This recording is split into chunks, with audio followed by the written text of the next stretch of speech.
आपण पाहत आहात आपल्या हक्काचे प्रतिध्वनी न्यूज।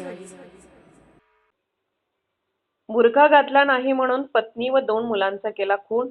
उत्तर प्रदेशमधील शामली येथून एक हृदयद्रावक धक्कादायक घटना समोर आली आहे।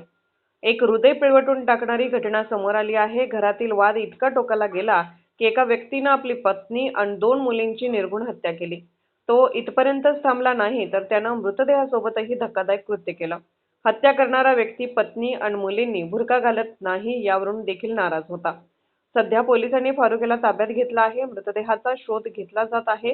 पोलिसांनी दिलेल्या माहितीनुसार 9 डिसेंबरपासून फारुकची पत्नी आणि 2 मुली बेपत्ता होत्या। नातेवाईकांनी आणि ग्रामस्थांनी याबाबत पोलिसात माहिती दिली। त्यानंतर पोलिसांनी तपास सुरू केल्यावर त्याचा पहिला संशय हा फारुक यांच्यावरच केला।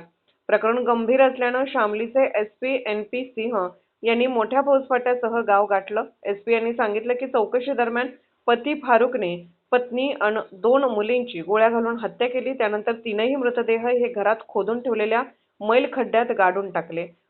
हत्येपूर्वी फारुकने पत्नीला मारहाण केल्याचा देखील संशय व्यक्त केला जात आहे। पोलिसांनी आरोपी फारुकला ताब्यात घेतलं। त्यानंतर त्याची कसून चौकशी केली। फारुकने कुटुंबियांना पत्नी आणि मुलींना माहेरी सोडून आल्याचे सांगितले होते। दरम्यान पोलिसांना तपास करत असताना अजून 3 मृतदेह सापडलेले नाहीत। मात्र या घटनेमुळे गाव हादरून गेलं आहे।